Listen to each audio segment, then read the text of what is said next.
فقد قال الله تعالى في كتابه الكريم الرجيم أعوذ بالله من الشيطان الرجيم بسم الله الرحمن الرحيم فصل لربك وانحر صدق الله العظيم وصدق رسوله الكريم ونحن على ذلك من الشاهدين والشاكرين والحمد لله رب العالمين. Yang sama-sama kita hormati Ketua Majelis Ta'lim, ibu-ibu jamaah pengajian yang semoga senantiasa dirahmati Allah Subhanahu wa ta'ala, amin ya rabbal alamin. Pertama-tama marilah kita memanjatkan puja dan puji syukur kepada Allah. Hanya semata-mata dari nikmatnya lah kita bisa berkumpul di tempat yang mulia ini. Semata-mata karena nikmat dari Allah kita bisa menjalani seluruh aktivitas kita sehari-hari. Oleh karenanya kita senantiasa bersyukur. Karena bersyukur Allah akan jauhkan kita dari azab-azabnya. Karena bersyukur Allah akan menjauhkan kita dari siksaan-siksaannya. Dengan bersyukur nikmat Allah juga akan ditambahkan. Salawat beriring salam semoga senantiasa tercurahkan kepada baginda kita Habibina wa Maulana Muhammad beserta para keluarga, para sahabat, para pengikut-pengikutnya yang senantiasa istiqomah menjalankan ajaran-ajarannya ila yaumil qiyamah, amin ya rabbal alamin.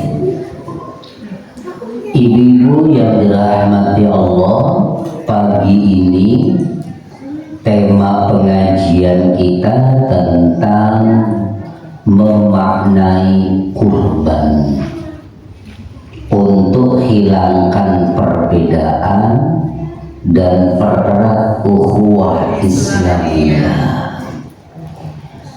Ini tema yang sangat indah sekali. Bagaimana kita memahami makna berkurban. Ibu-ibu yang dirahmati Allah, berkurban itu suatu ibadah yang sudah lama sejak umat-umat terdahulu.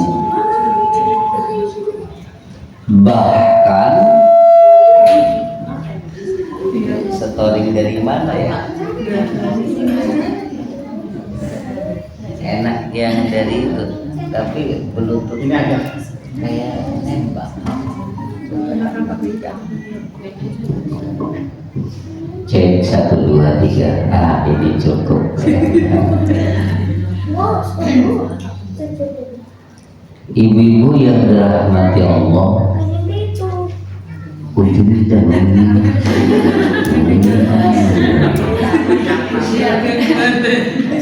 ini dorongan, bukan gangguan. Kalau kita bawa mobil nemu tanjakan, karena hidup ini bukan menurun, nanjak, butuh gas gitu, butuh stamina. Baik ibu-ibu yang dirahmati Allah, ibadah kurban itu bukan ibadah baru, betul prakteknya baru dan berbeda. Ketika Allah berfirman, waslu alaihim naba'a abnai adama in qarraba qurbana fatuqbila min ahadihima, bacakanlah kepada mereka dua anaknya Nabi Adam ketika mereka melakukan pendekatan kepada Allah, ketika mereka berkurban untuk Allah. Fatuqbila min ahadihima, yang satu diterima, yang lain tidak diterima. Kira-kira siapa dua anak Nabi Adam itu, Bu? Bu? Habil dan Qabil. Kasusnya apa, Bu? Kasusnya tidak nerima terhadap pernikahan gara-gara wadon. Gara-gara perempuan jadi nggak aneh kalau saat ini anak-anak keturunannya Nabi Adam ada perselisihan merebut jodoh. Ya, kayak ibu pengajian, saya yakin dulunya laki-lakinya bukan satu yang pengen, tetapi alhamdulillah ibunya karena menghendaki terhadap satu orang yang jadi ya orang itu sebagai suaminya ibu-ibu. Padahal yang suka hampir satu kampung. Hampir, namanya juga hampir satu kampung. Syariatnya Nabiullah Adam alaihi salam itu terjadi kawin silang, karena nggak ada orang lain selain Nabi Adam. Maka setiap kali ibu Hawa melahirkan itu kembar, kembarnya laki dan perempuan. Lahir lagi kembar, laki dan perempuan disilang.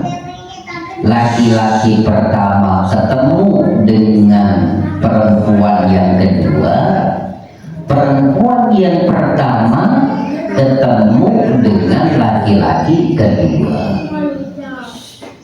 Dan ternyata ini Qabil nggak nerima,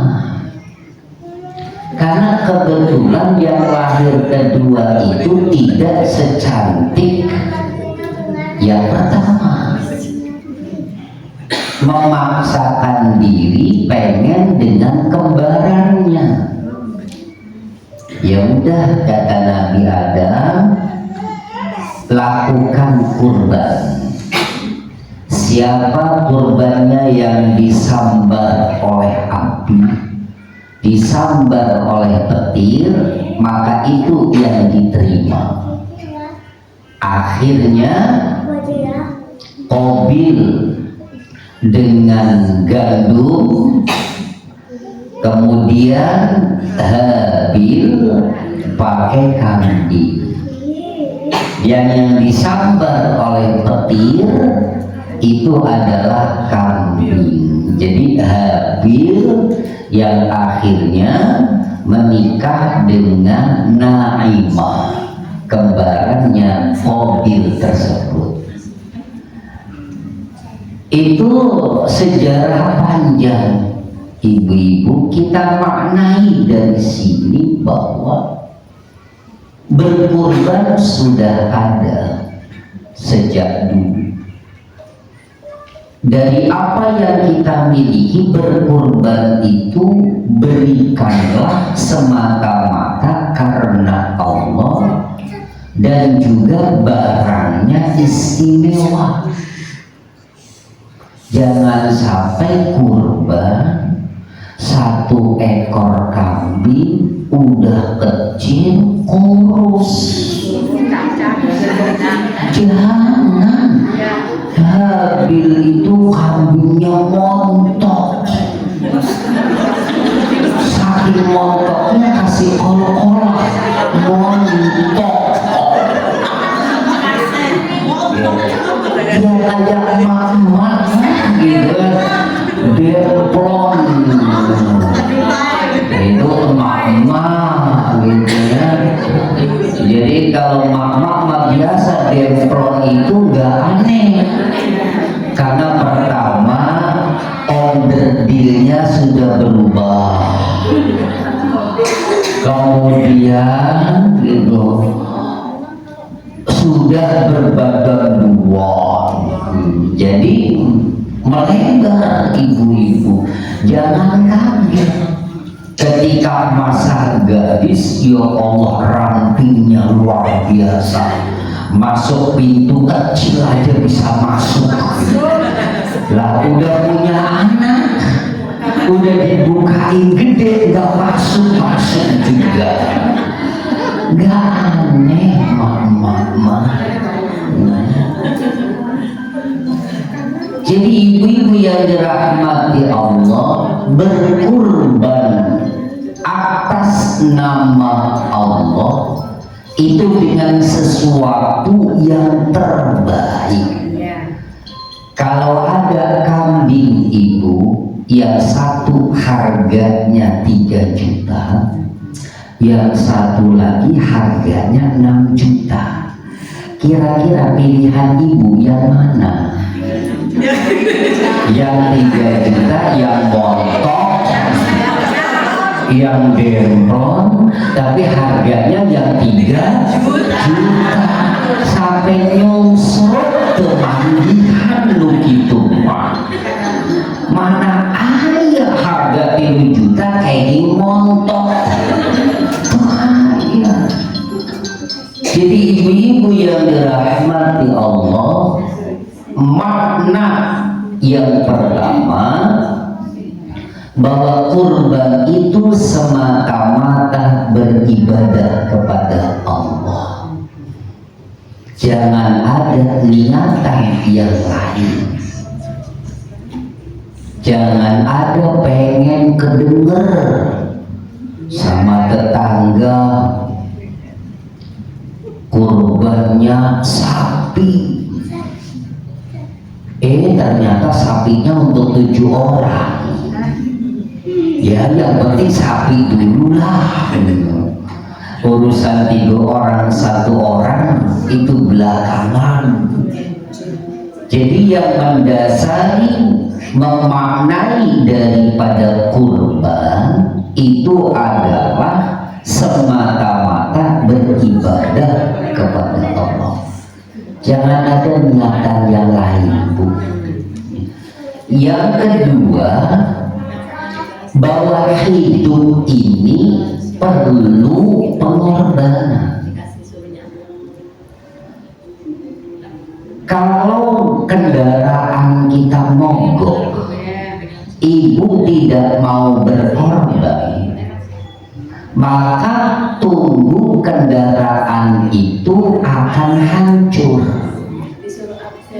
Ibu harus berkorban.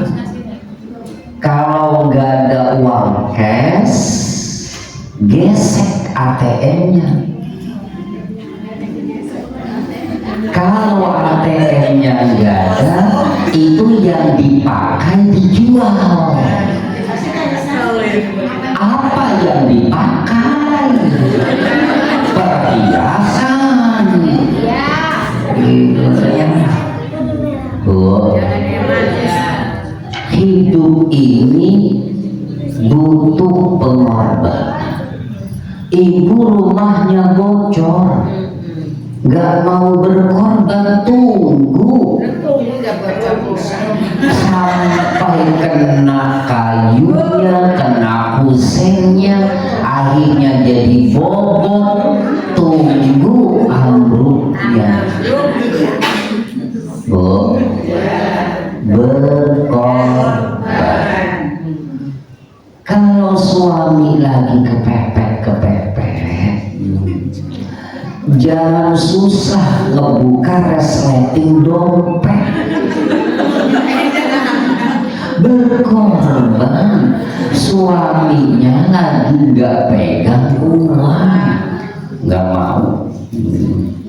Kalau sudah masuk dompet ini,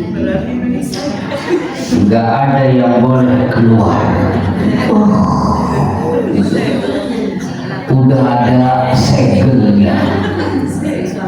Nanti bahaya. Hidup ini berkorban. Alhamdulillah ibu-ibu pengajian biasanya Sabtu Minggu itu weekend. Kemana? Ke pantai. Kemana ziarah? Lah ibu-ibu hari ini pengajian mengorbankan arisan, mengorbankan keperluan dan kepentingan yang lain. Jadi ibu-ibu berkorban hidup ini. Malam biarin suami ngerek, ngedengkur karena capek.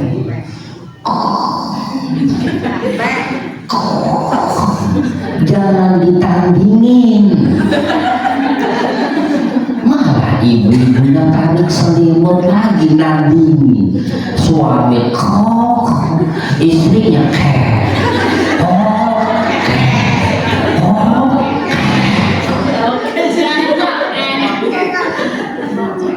ibu mah bangun berkorban, langsung ambil air wudhu, gelar sejadah, menghadap ke Allah. Allahu Akbar. Nggak ada sesuatu itu bin salabin, harus dengan perjuangan. Kayak suaminya ibu-ibu ingin mendapatkan ibu-ibu itu perjuangannya luar biasa. Sampai kadang-kadang sendalnya hilang. Lagi ngapel, ada tetangganya yang sama suka sepatunya diumpetin, lagi bilang pulang nyeker. Demi siapa? Demi ibu. Kira-kira jadi ibu yang dirahmati Allah, apapun butuh pengorbanan. Jangan berat ibu mengeluarkan pengorbanan. Kalau kita melakukan pengorbanan rumah jadi beres, kendaraan tidak ada kendala, maka pengorbanan itu identik dengan hidup. Hidup itu ya berkorban. Jangan sampai kita enggan untuk berkorban. Ibu-ibu yang dirahmati Allah, seiring waktu sampailah pada zaman Nabiullah Ibrahim Khalilullah alaihi salam. Nabi Ibrahim itu Rabbi habli minas salihin, Rabbi habli minas salihin, Rabbi habli minas salihin. Ya Rabb, wahai Tuhanku, beri aku keturunan yang saleh. Akhirnya dari penungguan yang lama, Nabi Ibrahim sudah berumur 80 tahun. Barulah kemudian Siti Hajar melahirkan seorang putra yang bernama Ismail. Ketika Ismail lagi cakap-cakapnya, lagi pinter-pinternya, lagi riang-riangnya,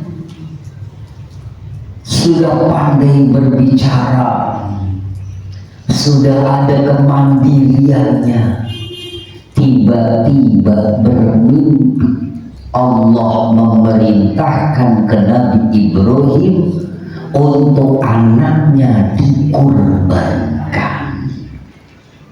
Bu, kira-kira ibu kalau diperintahkan kayak gitu nerima atau nolak? Nolak. Dari sendiri, apalagi dinanti-nanti pernikahan setahun belum punya anak, 2 tahun belum juga punya anak, udah 10 tahun ngidam. Hasil dari uji coba selama 10 tahun itu bukan uji coba lagi, Bu. Jadi ketika anak lagi riang-riangnya diperintahkan berkurban, Nabi Ibrahim secara manusiawi labil, maka meminta kebenaran dari mimpinya itu kepada Allah, dan dinyatakan benar itu perintah Allah. Akhirnya Nabi Ibrahim mengajak anaknya tumben didandani, dimandikan dengan rapi. Istrinya kaget, ada apa ini anaknya dimandikan, ditampilkan serapi mungkin.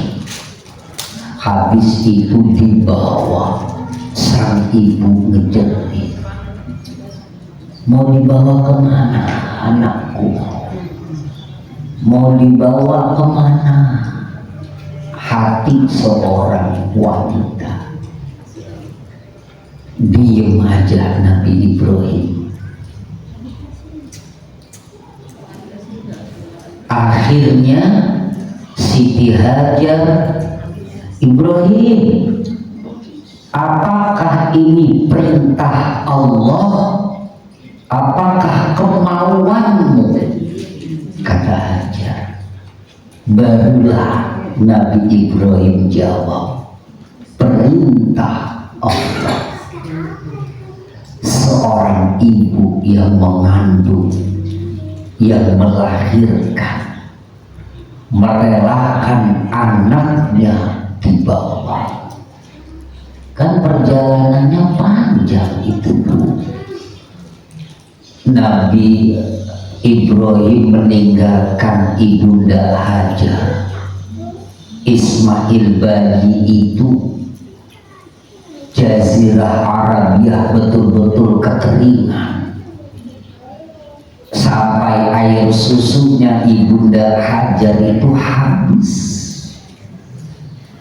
Mencari air gak nemu.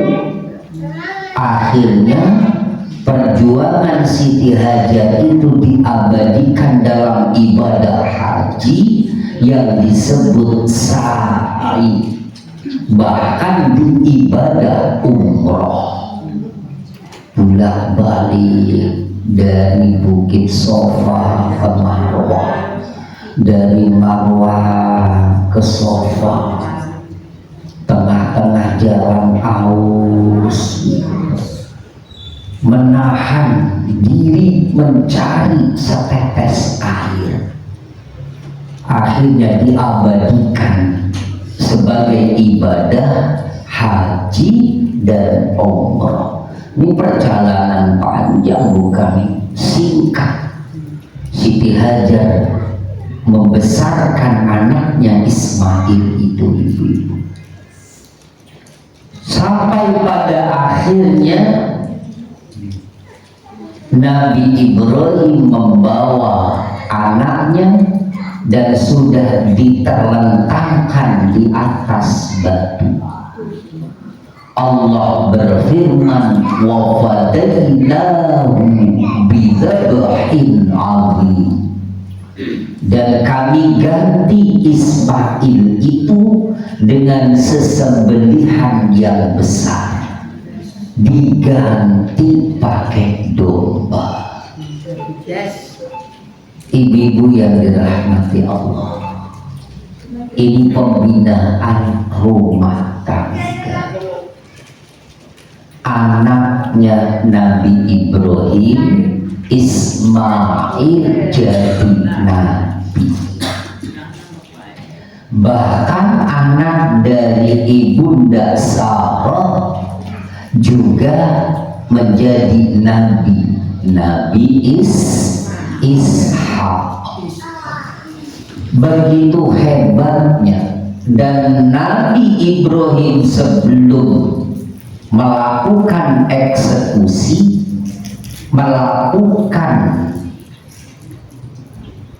diplomasi dengan anaknya. Nah, aku ini mimpi Allah memerintahkan aku untuk menyembelihmu.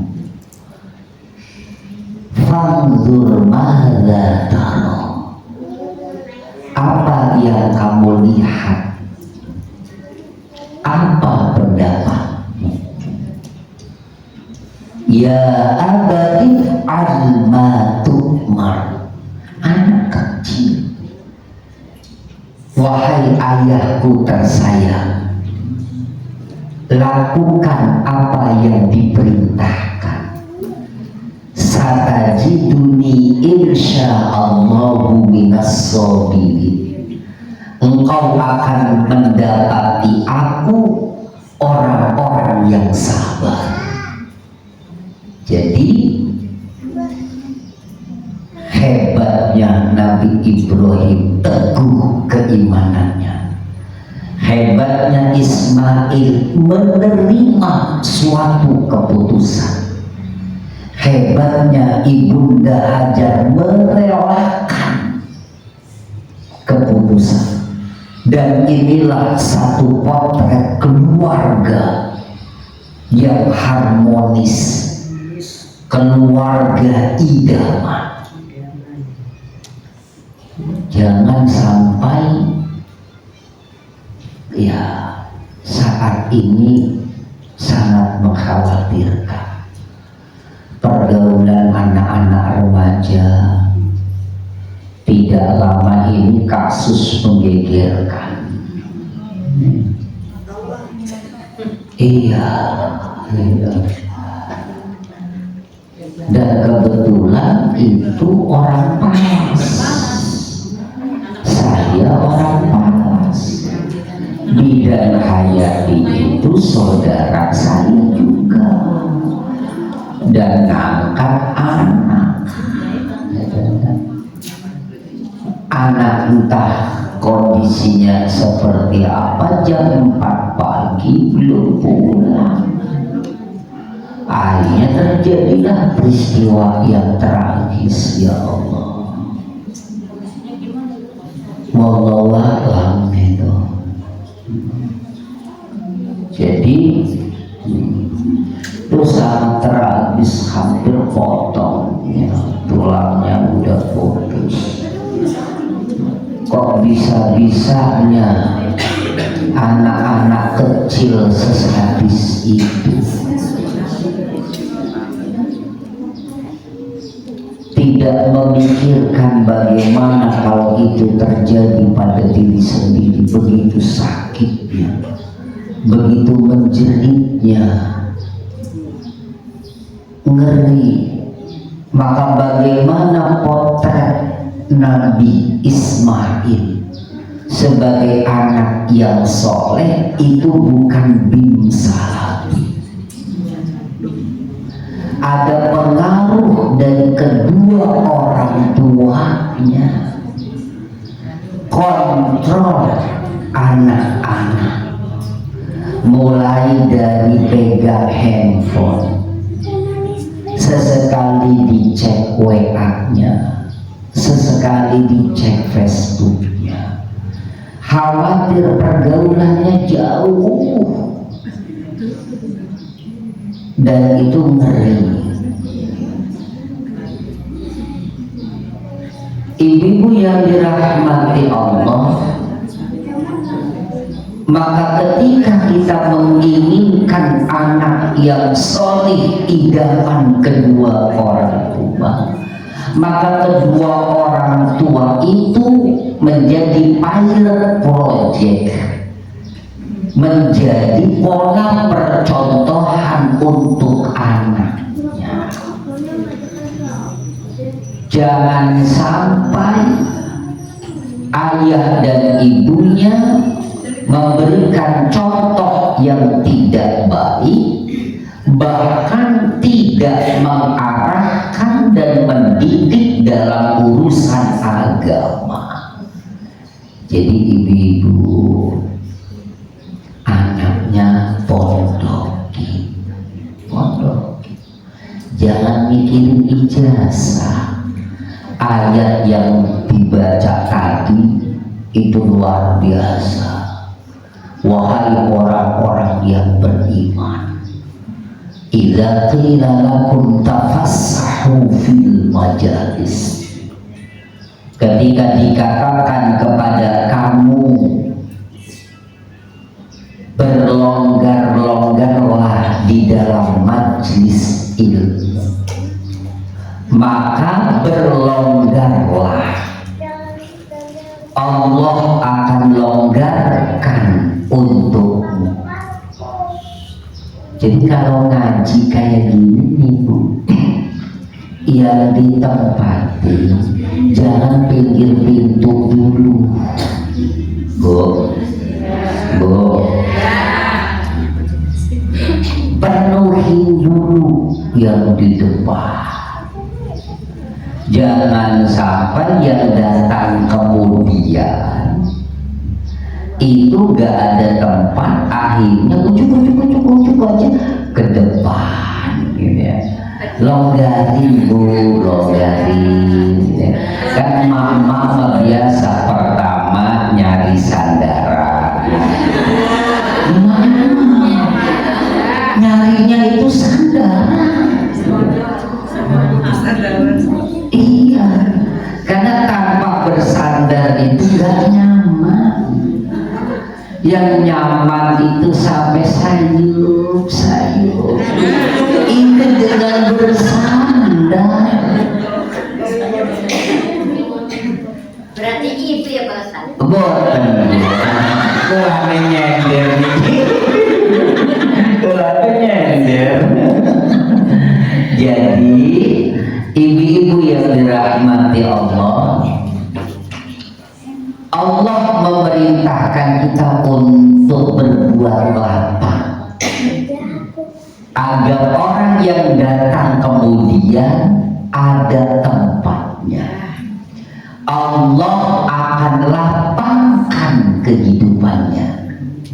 Wa idza qila shuzu fansuzu yarfa'illahu alladhina amanu minkum walladzina utul ilma darajat.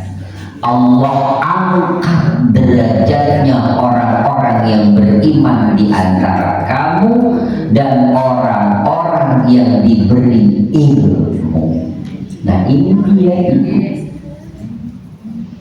Jadi bagaimana menjadi anak yang soleh? Maka ibu bapaknya harus punya ilmu tentang bagaimana cara anak yang soleh. Kalau pada akhirnya tidak bisa, pondokan itu nggak usah ke bawah media-media yang memviralkan pondok. Dari sisi kemirisannya itu berbanding 1001. Itu suatu ujian. Kadang-kadang kan orang tua miris, dengar-dengar anak santri meninggal. Aduh, itu anak saya mau dipesantrenkan, lah nggak jadi-jadi Bu. Tidak semuanya, dan itu godaan untuk pesantren itu sendiri ujian. Jadi ibu-ibu yang dirahmati Allah, pesantren kan jangan orientasinya dunia. Tuh nanti kalau mondok anak saya jadi apa ya? Jadi orang. Enggak ada judulnya habis mondok jadi kambing. Jadi orang. Wani apa yo? Wani sugih. Tetap jadi wong. Enggak mungkin jadi ayam. Ya Allah, anak saya pulang dari pondok jadi ayam. Gak ada. Semua jadi orang. Jadi jangan mikirin dunia aja. Kalau pada akhirnya anak sudah lulus, urusan dia bekerja, insya Allah ada jalan. Pondasinya sudah kuat 6 tahun, dibekelin agama. Mau jadi pejabat nantinya jadi pejabat yang baik, jadi pejabat yang soleh. Begitu. Mau jadi teknokrat, jadi teknokrat yang soleh. Jadi karyawan yang soleh, enak gitu. Bu, pondokin Bu, dipondokin. Ya kalau ibu enggak kuat kangen ke anak, begitu. Bagaimana nanti di akhiratnya? Lebih baik ibu menangis saat ini karena kerinduan terpisah dengan anak, tapi untuk kebahagiaan di hari esok. Jangan berat tuh kita orang tega anak. Kita di rumah makan sate, anak ya Allah, malah jadi sate tempe yang kerupuk. Lalu ning pondok imaman sate, lamun giliran lagi musim kurban keluar anak pondok sate pada baik Bu. Jadi ibu pondokin, insya Allah sebadu-badunya, sebodoh-bodohnya jebolan pondok pasti akan ada pengaruhnya. Ibu yang dirahmati Allah, sampailah kemudian pada zaman Kanjeng Nabi Muhammad sallallahu alaihi wasallam, wal budna ja'alnaha lakum. Firman Allah yang lain, fasalli li rabbika wanhar. Disyariatkannya kurban pada tahun 2 Hijriah. 2 Hijriah itu berarti Nabi diangkat menjadi Nabi di usia 40 tahun. Berdakwah di Mekah dibulatkan selama 13 tahun. Umur Nabi sudah 53 tahun. Barulah kemudian hijrah ke Madinah. 1 tahun belum disyariatkan kurban, belum diberlakukan kurban. Baru tahun kemudiannya di tahun 2 Hijriah disyariatkan berkurban. Kenapa tidak sejak di Mekah? Padahal berkurban itu sesuatu yang sifatnya pokok dalam beragama.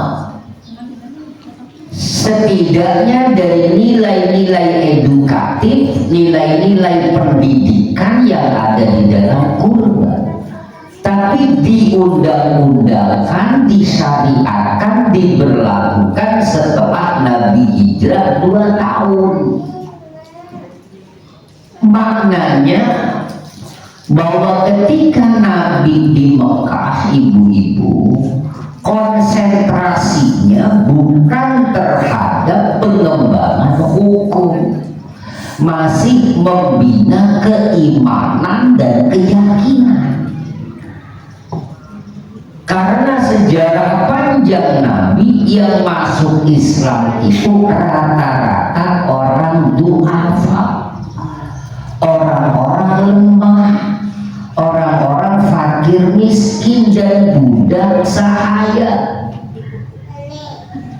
Maka bagaimana menghadapi ujian hidup, penting menanamkan akidah, penting menanamkan keyakinan. 13 tahun ibu Nabi memupuk keyakinan supaya tetap beristiqomah, dan ketika ada perintah Allah bisa melakukan karena faktor akidah dan keyakinan yang bulat dan mantap.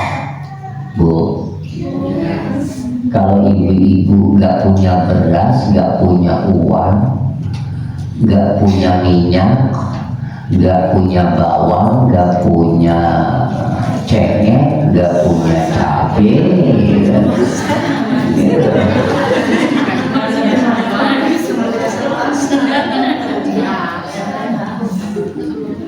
yang dirasakan ibu gelisah,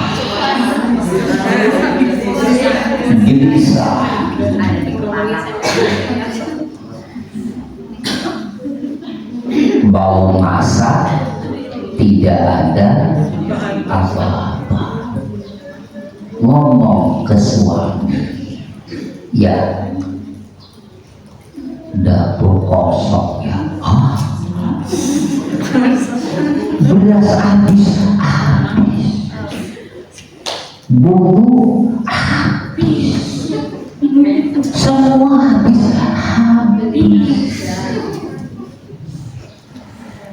Akhirnya suami mengambil langkah,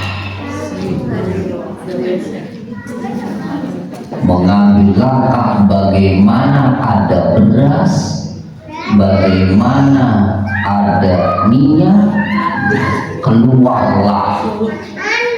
Entah apa yang dilakukan oleh suami, datang bawa semua peralatan dapur. Ibu-ibu kalau suaminya jauh, terus suaminya habis uangnya, apa yang harus ibu lakukan? Kasbon ning warung lah, kasbone wis 1000, kasbone sudah 1000, alias sudah 1 juta, disetok sama tukang sayur. Maaf ya, nggak boleh ngutang lagi karena udah 1000 utangnya. Apa yang terjadi sama ibu? Rambut langsung bertintu.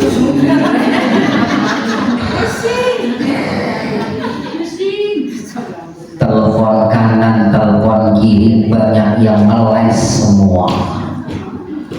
Alasan pinjem gak diterima. Ya gara-gara minjem belum bayar, akhirnya orang mau minjem lagi nggak ngasih. Mau minjem yang pertama belum bayar, jadi ngeles. Aduh maaf ya, baru aja bayar listrik.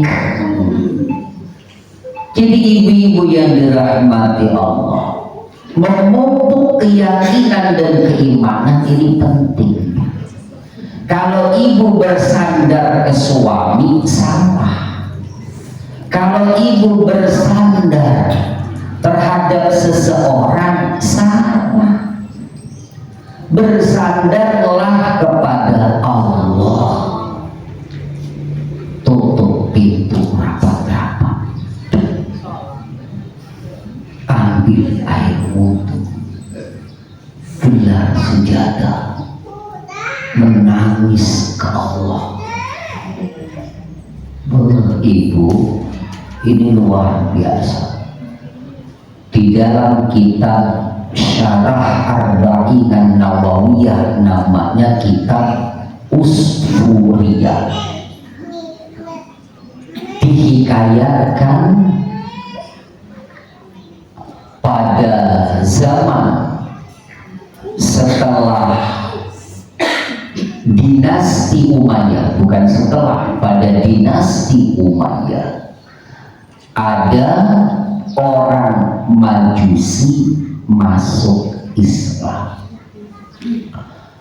Akhirnya sang khalifah berdiri mengumumkan ke orang-orang siapa yang mau bersedekah.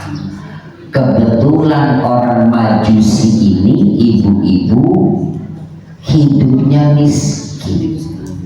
Dia masuk Islam, khawatir tidak kuat dengan keislaman gara-gara miskin.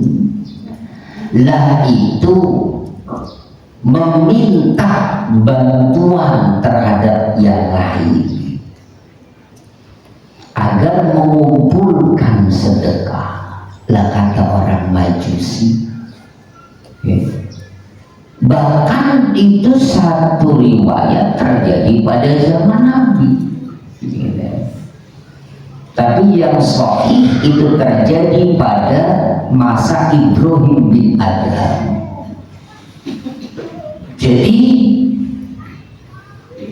menolak orang Majusi ini. Dia mengatakan bahwa saya masuk Islam ikhlas. Akhirnya tidak diterima bantuan itu ibu. Giliran esok hari berangkat ke pasar, mau mencari pekerjaan supaya dapat rezeki. Anehnya di pasar itu nggak ada seorang pun yang memakai jasanya. Toko-toko nggak ada yang nerima, warung-warung. Orang yang berjualan nggak ada yang nyuruh-nyuruh. Akhirnya sampai duhur, sholat ke masjid. Sore pulang, ditanya sama istrinya, ayam beb, manggilnya juga ayam beb, ayam beb, dapat enggak pekerjaannya? Dia jawab dapat, tapi belum ngasih honor, belum ngasih bayaran. Esok harinya begitu juga, berangkat ke pasar dari pagi sampai siang hari sampai duhur, gak ada yang memakai jasanya. Masuk lagi ke masjid menghadap Allah. Terus pulang sama, karena harapannya ada sesuatu yang dibawa. Pulang ternyata suami gak bawa apa-apa. Kalau zaman now gitu.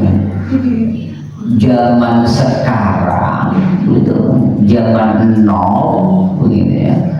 Lah ini kira-kira suami bekerja pulang nggak dapat apa-apa itu nggak dibukain pintu kira-kira. Oh kayak main-main ngomongnya mau kerja gitu. Tapi faktanya pulang nggak bawa apa-apa. Baru hari ketiga ibu-ibu, hari Jumat, dari pagi nggak ada yang memakai jasanya. Dia sholat Jumat dan berdoa, ya Allah, saya khawatir dengan anak istriku, khawatir keluar dari Islam gara-gara miskin. Dengan barokahnya hari Jumat, berilah kami rezeki. Gak berani pulang, gak ada rezeki laki-laki itu, Bu. Di rumah ada kejadian aneh. Ada rombongan kerajaan yang menghantarkan emas sebagai bayaran dari suaminya. Singkat cerita, si emas itu dinar dibawa oleh istrinya untuk belanja ke toko emas, dan dilihat dinar ini bukan dinar dari negaranya. Aneh, dinar ini indahnya luar biasa. Ditanya dari mana, nggak tahu. Ada utusan kerajaan, katanya bayaran dari pekerjaan suaminya. Ditukar dengan dinar waktu itu menjadi 300 dinar. Itu satu doang. Lah ibu-ibu udah habis ngejual emas gitu, belanja macam-macam untuk nyambut suaminya. Singkat cerita, sore dengan hati gelisah, sang suami akhirnya ngambil kantong kresek, dimasukin pasir, dibawa. Tok, sebelum tok, udah kecium dulu aroma masakan. Kok aneh, rumah saya gitu, aroma masakannya sedap benar. Barang dibukain pintu sama istrinya, si kantong kresek langsung diumpetin. Kok pinggir pintu kelihatan sama istrinya. Wis pokoknya disambut suami, duduk bercerita. Wah, tadi ada rombongan, katanya bayaran bekerjanya suaminya. Setelah itu ingat istrinya, tadi bawa kantong kresek. Tadi bawa kantongan bukan apa-apa, itu mah jangan diambil. Perempuan pakai nyelonong aja kepo, pengen lihat. Barang dilihat jadi gandum, bukan pasir lagi.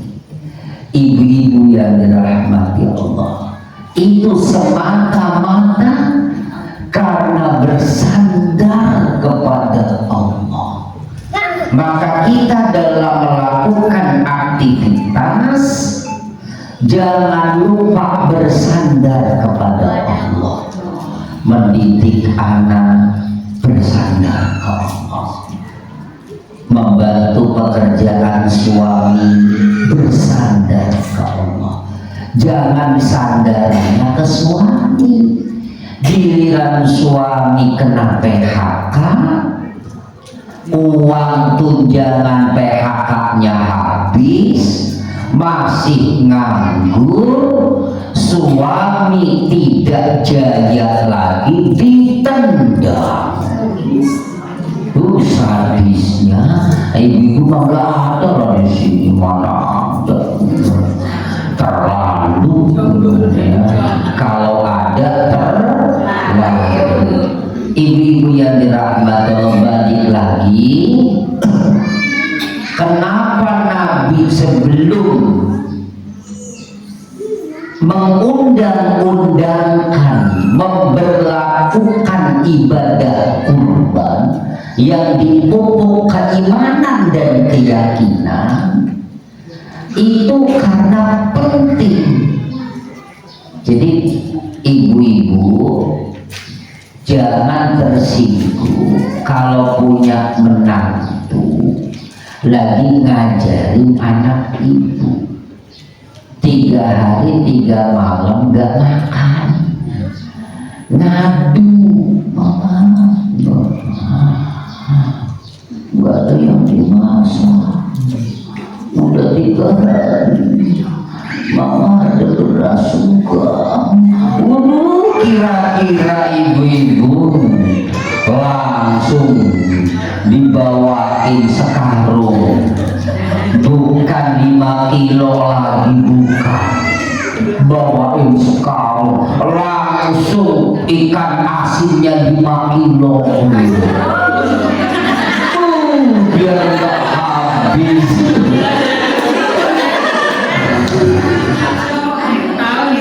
Jangan buru-buru ngambil tindakan ibu.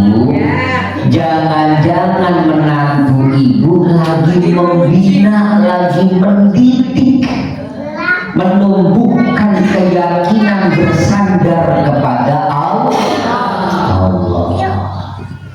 Jadi jangan buru-buru turun tangan, biarin dulu. Kalau sudah suaminya menghadap, itu berarti benar, gitu ya. Jadi ibu-ibu yang dirahmati Allah, kurban itu menurut pengertian ulama,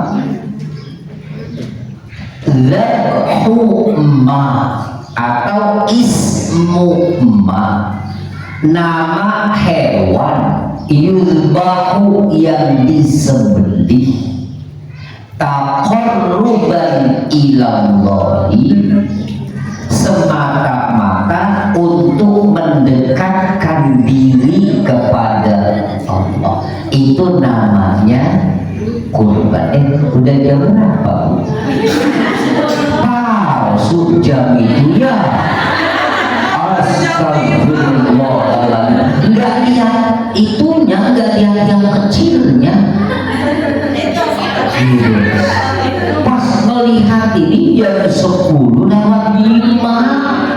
pantesan matanya ibu-ibu rapet.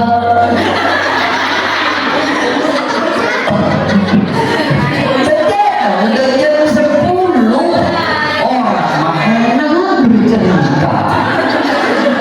Saya makannya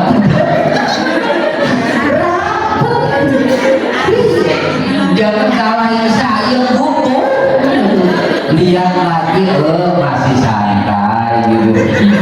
Jadi kiranya jam 9:30 gitu tuh, gitu. Oh iya, masih setengah jam lagi. Oh masih.